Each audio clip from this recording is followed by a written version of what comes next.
네, 여러분 안녕하세요. 뉴스입니다.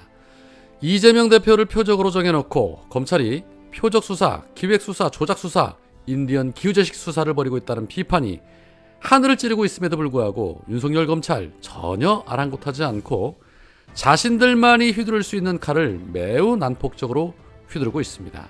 자신들의 목적 달성을 위해서는 못할 것이 없는 자들이라는 것은 이미 익히 알고 있는 사실이지만 그럼에도 불구하고 이들의 행태에 대해서 견제할 수 있는 곳이 없다는 것이 가장 큰 문제죠. 검찰의 수사권과 기소권을 분리해내지 못한 폐해입니다. 앞으로 바로 잡아야 할 가장 큰 과제로 보입니다. 우리는 무슨 짓을 해도 죄를 묻지 못한다는 법의 허점이 저 집단을 거대한 괴물 집단으로 만들어낸 결과인 것입니다. 검사 동일체 원칙에 따라 처벌되지 않는다는 그들만의 성역 반드시 무너뜨려야 할 것입니다. 어제 이재명 대표의 측근인 정진상 실장에 대한 구속 적부심 심사에서 법원은 기각을 결정했습니다. 아무런 증거도 없는 검찰의 구속에 대해 변호인이 200쪽에 달하는 PPT 자료를 제시하면서 물증이 없기 때문에 불구속 상태에서 수사를 받아야 한다라고 강하게 어필을 했지만 법원은 이 사건의 기록을 보면 적부심 청구는 이유가 없다고 인정된다라는 이유로 기각을 시켰습니다. 참 대단한 검찰의 대단한 사법부입니다. 오늘 민주당 최고위에서는 현재 검찰이 이재명 대표를 어떻게든 악마화시키려고 하는 그 민낯을 거론하며 현재 수사 중인 검사들에 대해서 고발을 검토하겠다는 입장까지 밝혔습니다. 박찬대 의원의 발언 그리고 서은숙 최고위원의 검찰에 대한 성토와 함께 회의 말미에 이재명 대표의 발언이 있었는데 이재명 대표는 검찰의 창작 능력이 의심이 되고 연기력이 형편없다면서 검찰을 직격하기도 했습니다. 웬만하면 얘기 안 하려고 했는데 라는 이재명 대표의 발언에서 정말 많이 인내하고 있다는 것을 느낄 수 있었고 점잖게 표현했지만 분노하는 마음이 엿보였습니다. 같이 한번 보시겠습니다. 검찰은 수사를 하는 것입니까? 아니면 스토킹을 하는 것입니까? 서울중앙지검 반부패 수사 3부가 이재명 대표와 가족들의 수년간 자금 흐름을 살펴보고 있다고 합니다. 도대체 몇 번째입니까? 계좌가 헐게 생겼습니다. 지금까지 대장동 사건으로만 1년 넘게 수사를 하고도 이재명 대표와 아무런 연관성을 찾지 못하니 이제는 부정한 돈을 받은 것처럼 몰아가고 있습니다. 윤석열 정권의 검찰이 보이는 행태는 전혀 상식적이지 않습니다. 검찰은 마치 스토커처럼 집요하게 이재명 대표 수사에 올인하고 있습니다. 대선 이후 지금까지 야당 대표 관련한 압수수색은 무려 235건입니다. 야당 대표 관련 수사의 10분의 1, 아니 100분의 1만 수사했더라도 김건희 씨 논문 표절 의혹 수사, 도이치모터스 주가 조작 수사는 진작에 끝나고도 남았을 것입니다. 검찰이 대장동 수사의 핵심인 50억 클럽에 대해서 이렇게 열심히 집요하게 압수수색하고 수사했다는 얘기는 들어본 바가 없습니다. 자기 편은 증인과 물증이 확실해도 아무 문제가 없는 것처럼 봐주고 정적은 신빙성 없는 진술만으로도 끝까지 죽이겠다고 달려들고 있습니다.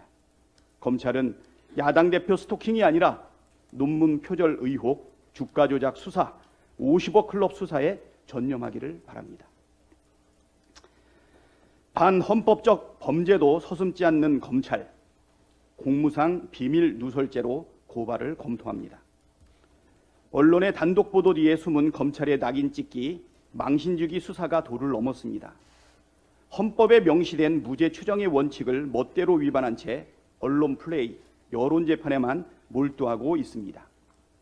김용 민주연구원 부원장이 긴급 체포된 10월 19일 이후 11월 23일까지 이재명 대표와 그의 주변 인사들을 겨냥한 이른바 검찰발 단독 보도가 무려 144건이 쏟아졌습니다. 얼마 전에 85건이라고 얘기했는데 이렇게 많이 늘어났습니다. 하나같이 검찰이 수사 중인 사안을 언론에 흘리지 않았다면 보도할 수 없는 내용들입니다. 검찰 독재 정치 탄압 대책위원회는 앞서 검찰의 반복되는 피의사실 공표를 규탄했고 당 법률위원회는 지난 11일 공수처에 관련 검사들을 피의사실 공표 혐의로 고발했습니다. 그러나 검찰은 이를 비웃듯 피의사실 공표를 멈추지 않고 있습니다. 이에 서울중앙지검 관련 검사들을 공무상 비밀누설 죄로 고발 조치를 검토하겠습니다. 우리 형법 제127조는 공무원 또는 공무원이었다가 법령에 의한 직무상 공무원 또는 공무원이었던 자가 법령에 의한 직무상 비밀을 누설한 때에는 2년 이하의 징역이나 금고 또는 5년 이하의 자격정지에 처한다고 규정하고 있습니다. 대법원 판례에서도 수사기관이 현재 어떤 자료를 확보하였고 해당 사안이나 피의자의 죄책 등의 정보는 해당 사건에 대한 종국적인 결정을 하기 전까지는 외부에 누설되어서는 안 될 수사기관 내부의 비밀에 해당하고 그 내용이 누설된 경로에 따라서는 사건 관계인과의 유착 의혹 등으로 수사의 공정성과 신뢰성이 훼손됨으로써 수사의 궁극적인 목적인 적정한 형벌권 실현에 지장이 생길 우려도 있다며 수사 정보 등을 유출하는 것은 공무상 비밀 누설죄에 해당한다고 판시하고 있습니다. 공무상 비밀을 누설하면서까지 언론에 피의 사실을 공표하는 의도는 명백합니다. 입증되지도 않은 혐의 사실을 언론에 유출해 수사 대상을 사실상 범죄자로 규정짓고 이러한 압박을 통해 없는 제도 만들어내려는 심산 아니겠습니까? 이는 수사가 아니라 언론 플레이, 여론 재판에 몰두하는 검찰의 조작 수사 행위를 더 이상 좌시하지 않겠습니다. 고발 조치를 포함한 모든 수단을 강구해 강력 대응하겠습니다. 검찰의 정적 제거 정치 행위 반드시 대가를 치르도록 하겠습니다. 제가 이거 웬만하면 얘기를 안 하려고 했는데 지금 검찰이 이 창작 능력도 의심이 되긴 하지만 이 연기력도 형편없는 것 같습니다. 지금 제가 작년 경기도 국정감사에서 내 계좌나 내 가족들의 계좌는 얼마든지 다 확인하라라고 공개 발언을 했고 그걸 근거로 수차례 저와 가족들의 계좌를 검찰이 확인했고 그 계좌 확인을 했다는 그 통보서가 금융기관으로부터 집에 계속 쌓이고 있습니다. 그리고 이미 재산 신고도 명확하게 했고 출처도 분명하게 밝힌 것인데 이제 와서 그것이 마치 문제가 있는 것인 것 양 이렇게 얘기하는 것은 쇼라고 하는 게 저의 생각입니다.